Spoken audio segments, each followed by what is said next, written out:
Good morning बच्चों। Good morning sir. चलिए बहुत अच्छा। तो सो के उठ गया बड़ी देर से।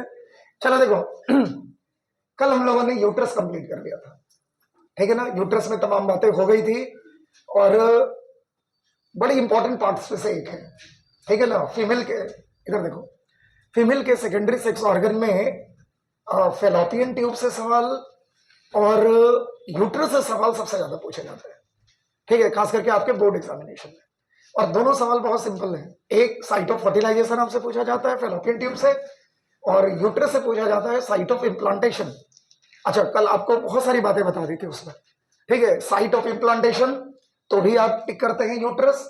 दूसरा कि यूट्रस के भी 3 पार्ट्स है, ठीक है ना। कौन कौन से पार्ट्स थे? तो पहला जो हिस्सा है उसको हम लोग क्या कह रहे थे? उसको हम लोग कहते थे फंडस। बीच का हिस्सा जो था, जो सबसे बड़ा पार्ट था, वो क्या था? बॉडी।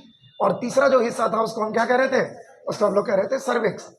तो अगर इन 3 पार्ट्स को ऑप्शन में दे दिया जाए तो उस कंडीशन में आप किसको टिक करेंगे, ठीक है ना। जैसे एक में ऑप्शन दे दिया गया ऐसे कि the process of implantation takes place in, ठीक है, और उसमें पहला ऑप्शन है सर्विक्स, दूसरा ऑप्शन है बॉडी, तीसरा ऑप्शन है फंडस एंड ऑल।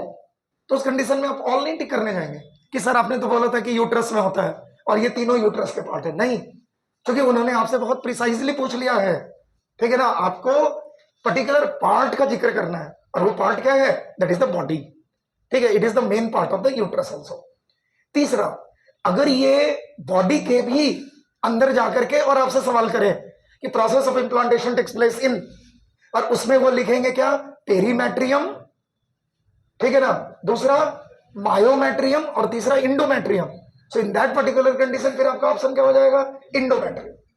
तो सवाल जैसे भी हो आपको अलग अलग तरीके से उसके जवाब ढूंढने हैं, ठीक है। हालांकि 12 के बोर्ड एग्जाम में सवाल आपको बहुत भारी नहीं मिलते, ठीक है, बट ये सब हल्के सवालों में आते हैं। देखिए, ये सब कोई भारी सवाल है ही नहीं, ठीक है, ये सब एकदम सिंपल सवालों में से एक।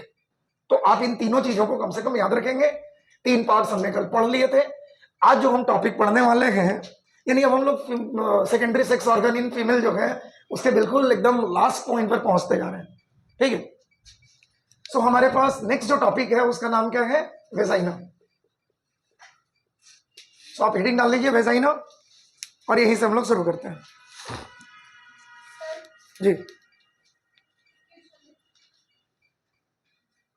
बोलिए।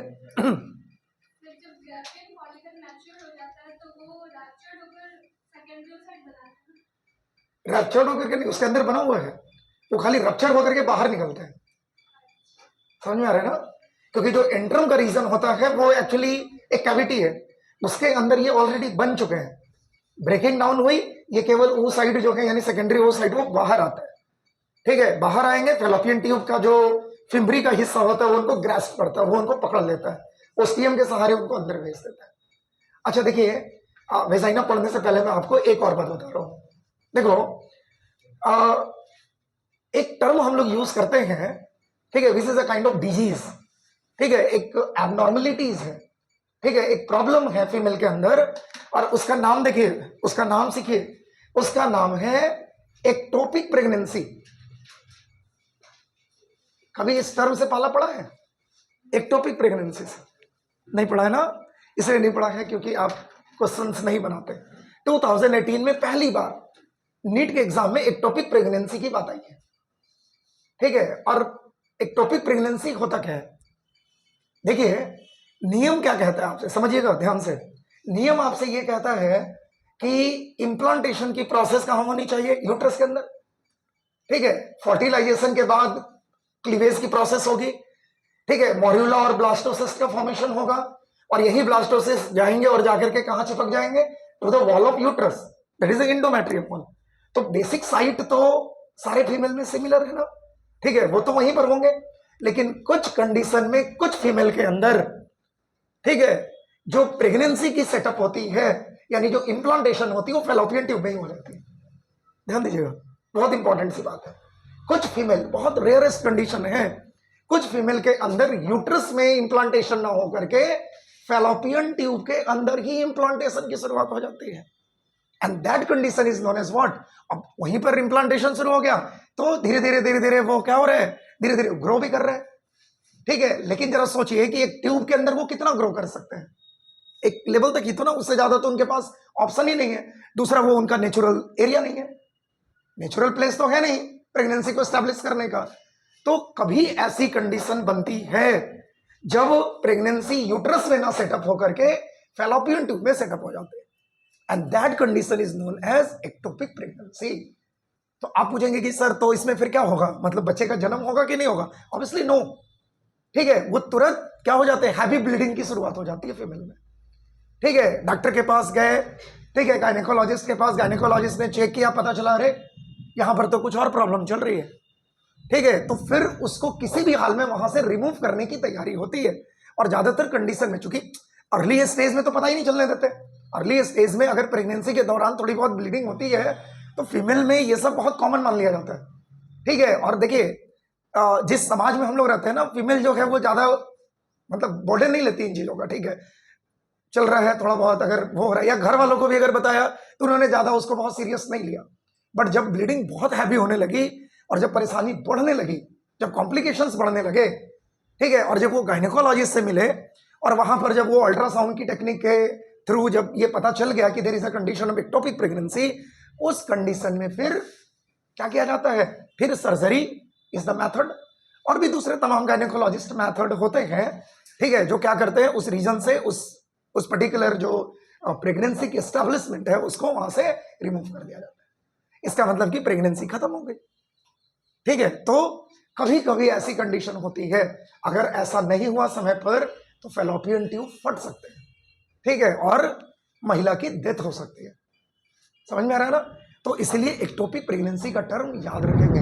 देखिए बहुत हाल फिलहाल के दिन में मैंने एक केस देखा, ठीक है ना, एक्टोपिक प्रेगनेंसी का, मेरे ही बगल में, ज्यादा दूर की बात नहीं है, ठीक है। जब उनके फिजियोलॉजिकल आइडेंटिफिकेशन आए अल्ट्रासाउंड में तो वहां पर साफ साफ लिखा हुआ था, ठीक है, इंप्रेशन एक्टोपिक प्रेगनेंसी, ठीक है।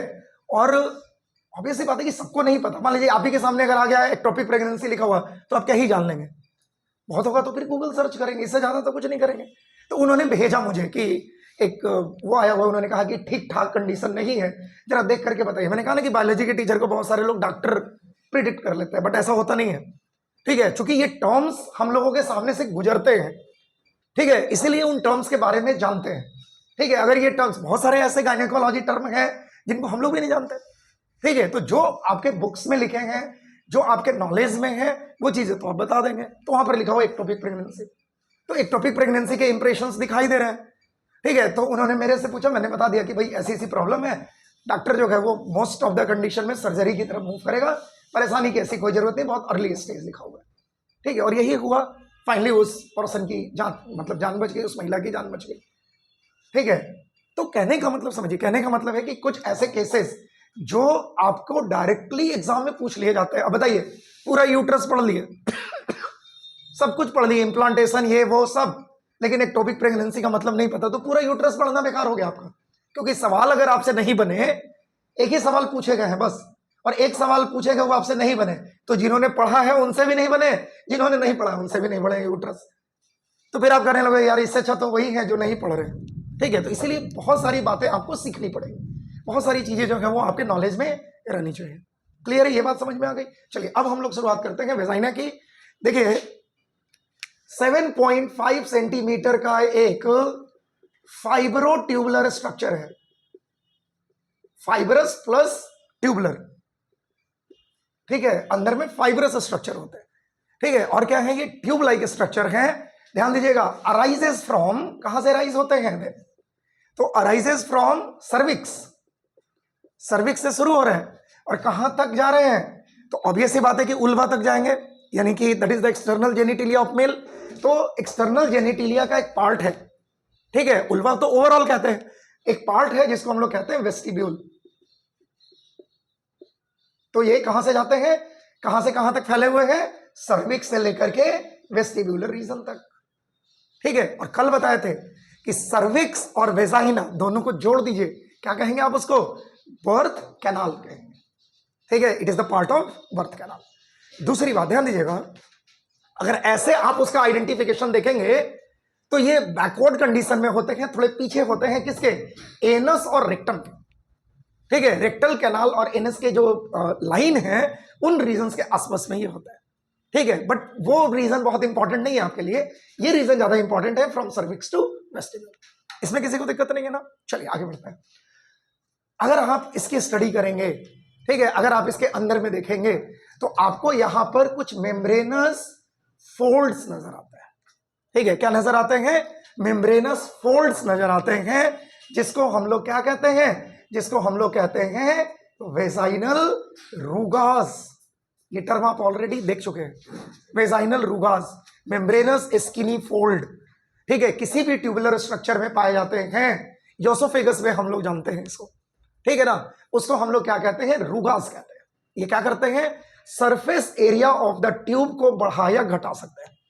ठीक है ना, क्या कर सकते हैं? ये सरफेस एरिया को बढ़ाने या घटाने में ये मदद करता है। तो जिस समय में स्पर्म की मूवमेंट होगी, ठीक है, और जितने अमाउंट ऑफ स्पर्म इंटर करेंगे उसके बेसिस पर वो क्या कर सकते हैं? अपने ट्यूब की साइज को बढ़ा या अपने ट्यूब के सरफेस एरिया को ये क्या कर सकते हैं? इंक्रीज और डिक्रीज कर सकते हैं। So there is a condition of membranous fold present inside the internal segment of internal part of the vaginal region and that region is known as what? क्या कहते हैं आप उसको?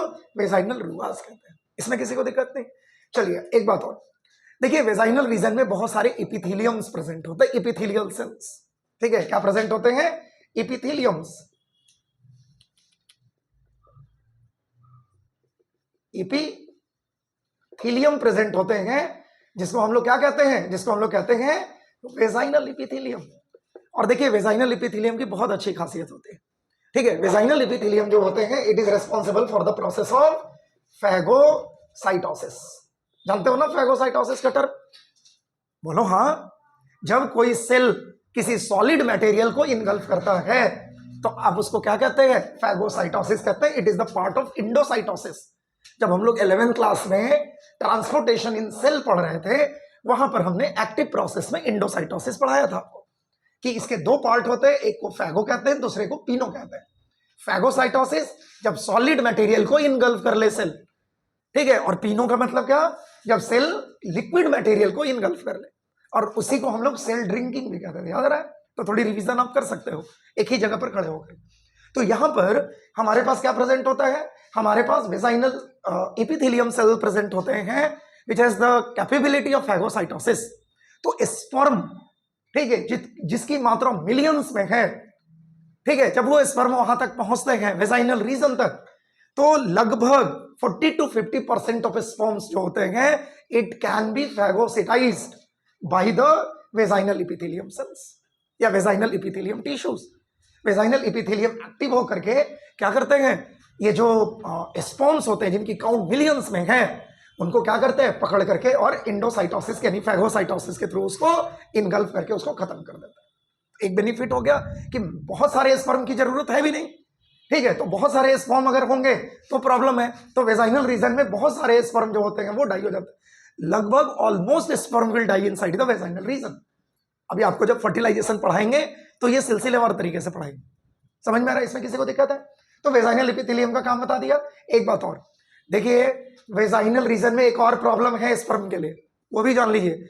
इनके पास हाईली एसिडिक पीएच होती है। It has highly acidic pH. ठीक है, और ये हाईली एसिडिक पीएच जो होते हैं, ठीक है, अब आपको ये वाली बात पढ़ाए हैं, याद कीजिएगा जरा। ठीक है, कि स्पर्म को हाईली एसिडिक पीएच, क्या एसिडिक पीएच से ही परहेज है। ठीक है, अगर आप स्पर्म को एसिडिक पीएच प्रोवाइड कराएंगे then sperm will die, sperm can't work. और ये कंडीशन हम लोगों ने वास्ट डिफरेंसेस में देखा है। ठीक है, तो उतनी कम पीएच थी, यूरिन की पीएच बहुत ज्यादा नहीं थी। ठीक है, 6 के आसपास की पीएच है, और उस कंडीशन में भी प्रॉब्लम्स हो रही थी स्पर्म के मूवमेंट में। यहां तो ये हाईली एसिडिक पीएच है। हाईली एसिडिक पीएच का मतलब लगभग 2.53 के आसपास में, समझ लीजिए। और उस कंडीशन में अगर स्पर्म इसके अंदर इंटर करेंगे तो एसिडिटी ऑफ वेजाइना के कारण more than 50% of the sperm will die. ठीक है, more than 50% of sperm will die. तो दोनों कंडीशन में क्या होता है? स्पर्म का नुकसान होता है। एक तरफ एसिडिटी ऑफ वेजाइनल रीजन, जो मोस्ट ऑफ द स्पर्म को डाई करते हैं, यानी कि 50% से ज्यादा स्पर्म को खत्म कर देते हैं, और बाकी जो अमाउंट है उसको कौन खत्म करता है? Vaginal epithelium cell. तो आप कहेंगे कि सर तब फिर बचा क्या? नहीं, it is just a heat and trial method. ठीक है, ये पूरा हीट एंड ट्रायल मेथड है। अगर बच गया तो पास करेगा। ठीक है, बहुत बार ऐसा होता है कि वेजाइनल रीजन में 100% ऑफ स्पर्म विल डाई। ठीक है, पूरे के पूरे स्पर्म खत्म हो जाते हैं। ऐसा कभी हो सकता है क्या? खुद सोच करके देखिए कि हर कॉपुलेटरी एक्टिविटी में, ठीक है, प्रेगनेंसी फीमेल गेन कर ले या फर्टिलाइजेशन हो जाए, ऐसा कभी हो सकता है क्या? नहीं हो सकता।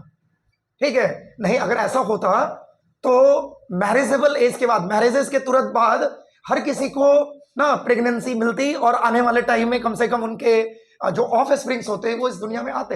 लेकिन किसी की प्रेगनेंसी 1 साल में, किसी की प्रेगनेंसी 2 साल में, किसी की प्रेगनेंसी 6 महीने ऐसे स्टैब्लिश होती है। इसका मतलब ये हुआ कि ये कोई नहीं बता सकता है कि स्पर्म वेजाइना से कब निकल करके सुरक्षित बाहर निकलेगा।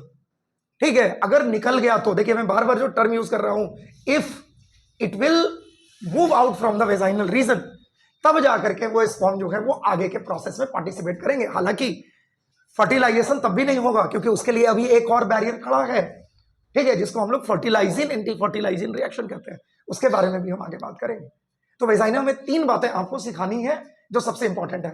बहुत सारी बातें हो गई इसलिए हम उसको चार्ट लेते हैं। पहली बात तो ये हो गई कि वेजाइनल रीजन जो होते हैं वो बर्थ कैनाल का फॉर्मेशन कर रहे हैं। दूसरा कि वेजाइनल रीजन जो है उनके अंदर की पीएच बहुत ज्यादा है, यानी कि एसिडिटी बहुत ज्यादा है। कह लीजिए पीएच ज्यादा का मतलब फिर बेसिक कंडीशन हो जाएगा, यानी उनकी एसिडिटी ज्यादा है, यानी पीएच कम है। ठीक है, जिसके कारण स्पर्म के किलिंग की सिचुएशन मोर देन 50% है। ठीक है, वेजाइनल जो एपिथेलियम है उनके पास फैगोसिटिक एक्टिविटी है, जो क्या करते हैं? स्पर्म को फैगोसिटाइज कर लेते हैं। और तीसरा वेजाइनल रूगास का कॉन्सेप्ट है। ठीक है, जो क्या करते हैं? सरफेस एरिया को बढ़ाते घटाते रहते हैं as sperm passes inside the vaginal region. इसमें किसी को दिक्कत है? समझ में आ गया सबको? समझ में आ गया? बोलो हाँ। Yes, sir. बहुत अच्छे। ठीक है, अब देखिए यहां पर ये वाली बात जो है वो कंप्लीट हो गई। ठीक है, अब नेक्स्ट जो हमारे पास टर्म है उसको हम लोग कहते हैं एक्सटर्नल जेनिटिलिया ऑफ फीमेल। और एक्सटर्नल जेनिटिलिया ऑफ फीमेल में हमारे पास क्या है? उल्वा। जो टर्म हम लोग यूज कर रहे हैं वो टर्म क्या है भाई? उल्वा।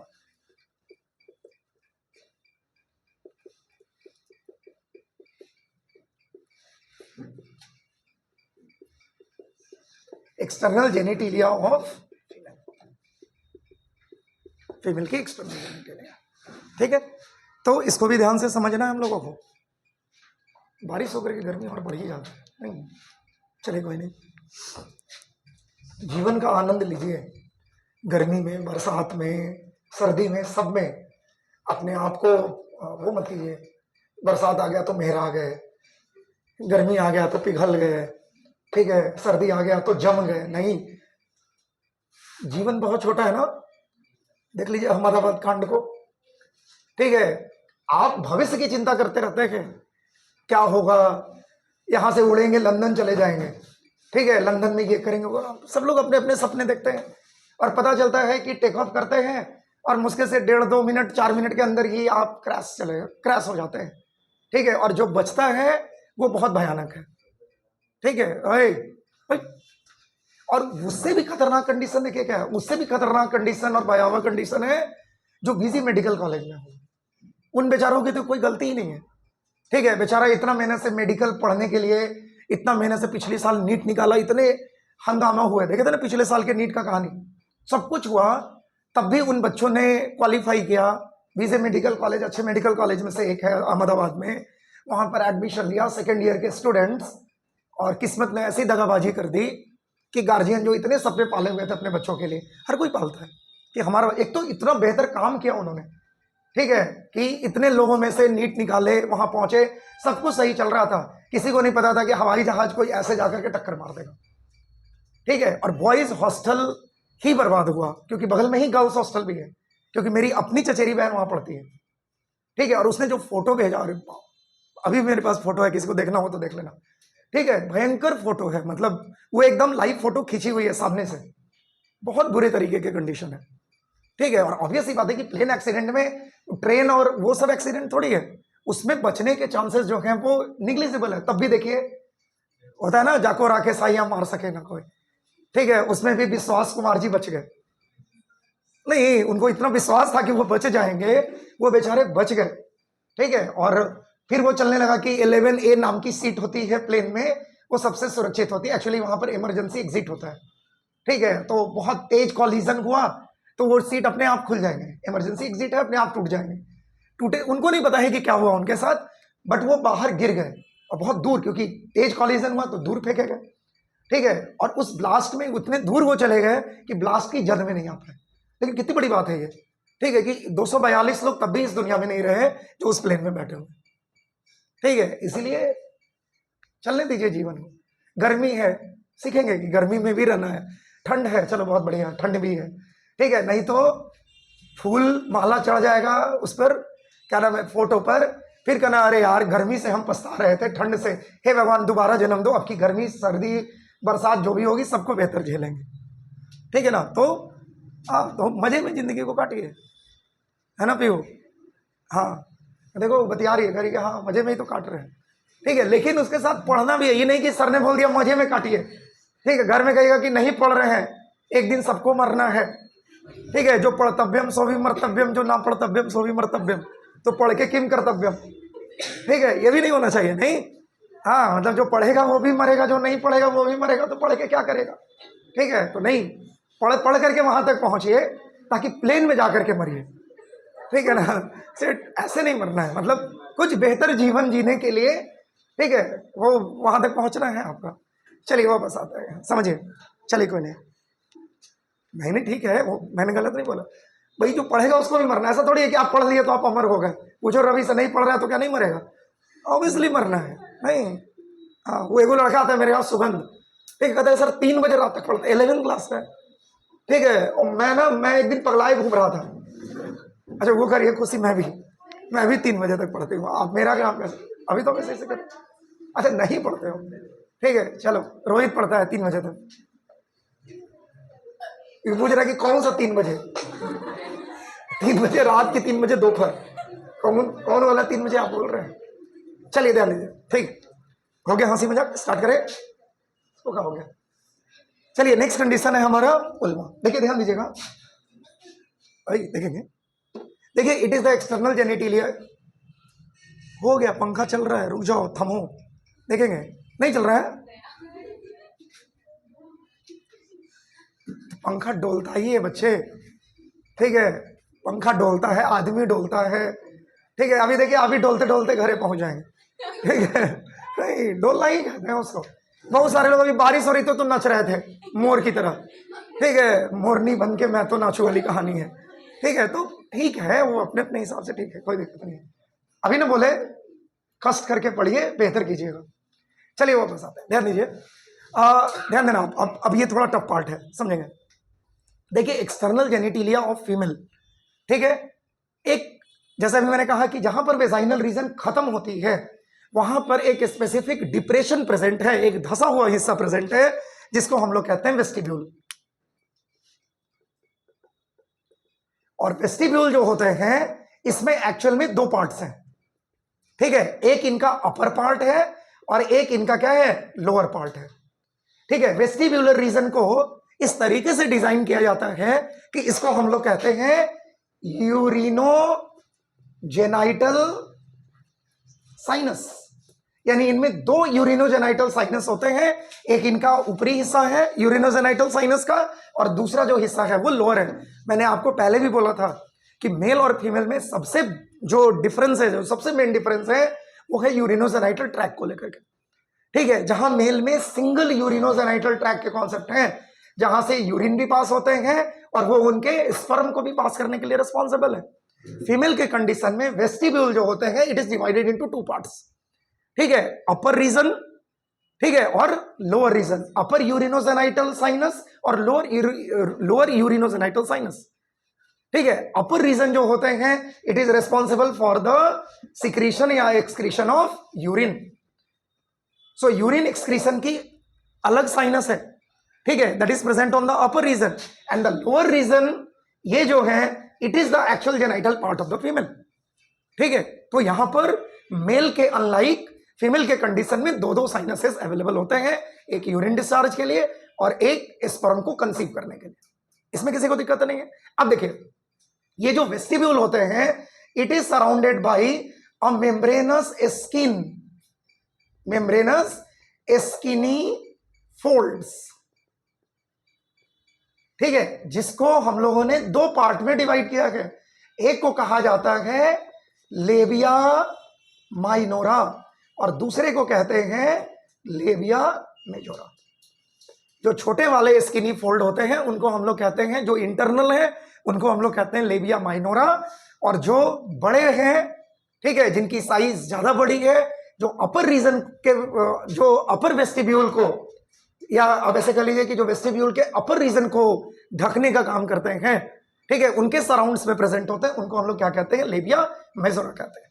और इन दोनों के पास एक स्पेसिफिक ग्लैंड होता है, उस ग्लैंड को हम लोग क्या कहते हैं, सीबेसियस ग्लैंड। ये भी याद रखेंगे, सीबेसियस ग्लैंड। और वैसे भी जो सेक्स ऑर्गन होते हैं उसमें ऑयल ग्लैंड या सीबेसियस ग्लैंड का प्रेजेंस होता है, चाहे वो मेल हो चाहे वो फीमेल हो, तो ये याद रखेंगे।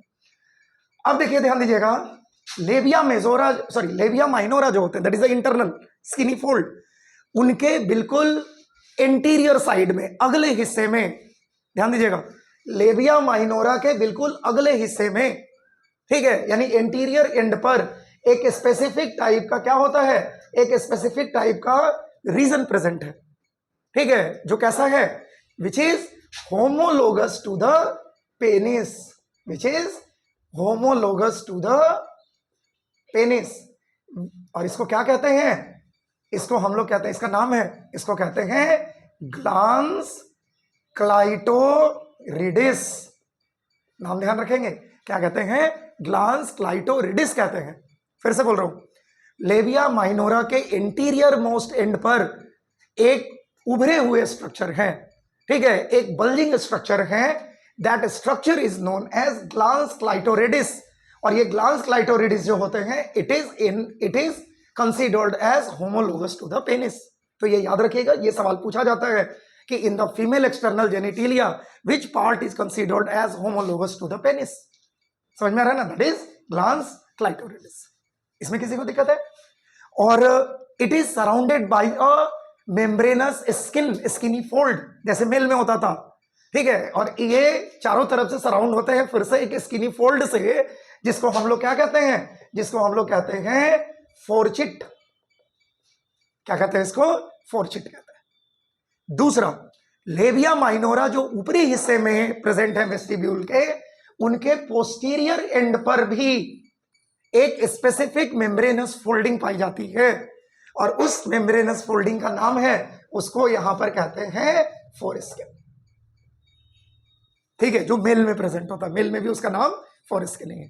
तो लेबिया माइनोरा में उस स्किनी फोल्ड को क्या कहते हैं, फोरचिट कहते हैं, जबकि लेबिया मेजोरा के पोस्टीरियर एंड पर जो स्किनी फोल्ड होते हैं उनको हम क्या कहते हैं, उनको हम लोग फोरस्किन कहते हैं। इसमें किसी को दिक्कत, समझ में आ रहा है सबको, सबको ठीक है। अब देखिए, एक और कॉन्सेप्ट है, that is the concept of hymen. देखिए, वेजाइनल रीजन, ठीक है, जहां पर खत्म होते हैं, और वेस्टिब्यूलर रीजन की जहां पर शुरुआत होती है, उन रीजन्स में एक स्पेसिफिक टाइप के, ठीक है ना, फाइन मेम्ब्रेनस स्ट्रक्चर है विच इज परफोरेटेड। परफोरेटेड का मतलब छोटे छोटे इसमें छेद हैं, छोटे छोटे इसमें पोर्स हैं, और उसको हम लोग कहते हैं हाइमेन, ठीक है, उसको क्या कहा जाता है, हाइमेन कहते हैं। और ये हाइमेन जो होते हैं, वो पहले के जमाने में ये माना जाता था कि hymen of the female is the guarantee of virginity in that particular female, यानी उन्होंने पहले कभी कॉपुलेटरी एक्टिविटी परफॉर्म नहीं किया है, ठीक है, लेकिन मॉडर्न एजेस में ये सारी बातें खत्म हो गई, ठीक है, क्योंकि देयर इज अ टॉर्निंग, टॉर्न कहते हैं, टॉर्न का मतलब होता है टूट जाना, ठीक है, टॉर्न कंडीशन ऑफ हाइमेन। इसलिए क्योंकि आज के डेट में मॉडर्न एज में महिलाएं जो हैं हमारे यहाँ की, वो साइकिलिंग भी करती हैं, स्विमिंग भी करती हैं, तमाम ऐसे फिजिकल एक्टिविटीज परफॉर्म करती हैं, और ये इतने नाजुक होते हैं कि ऐसे फिजिकल एक्टिविटीज में भी ये ब्रेक कर जाते हैं। So it is no more the sign of virginity in the female. तो ये भी आप ध्यान में रखेंगे, हाइमेन से सवाल पूछे गए हैं। क्लियर है, समझ में आ रहा है? तो इट इज ऑल अबाउट, इसी को हम लोग क्या कहते हैं, एक्सटर्नल जेनिटिलिया ऑफ फीमेल। हाँ, जो लेबिया मेजोरा होते हैं, उनके ऊपर में भी एक जिसको कहते हो कि उठा हुआ स्ट्रक्चर होता है, थोड़ा सा जिसको कहते हैं फ्लपी स्ट्रक्चर प्रेजेंट होते हैं, ठीक है, जिसको हम लोग मोनस प्यूबिस कहते हैं, ठीक है। तो इतने स्ट्रक्चर जो है वो उल्वा के अंदर आप देख सकते हैं। क्लियर है, समझ में आ गया सबको? ठीक है, तो चलिए आज के लिए इतना ही। नेक्स्ट क्लास में हम लोग वापस से secondary sex organ in female की बात करेंगे, जिसमें 2 बातें हम सीखेंगे। एक क्या है आपका बर्थोलिन ग्लैंड और दूसरा है मेमरी ग्लैंड। ठीक है, तो चलिए आज के लिए इतना ही। धन्यवाद, जय हिंद।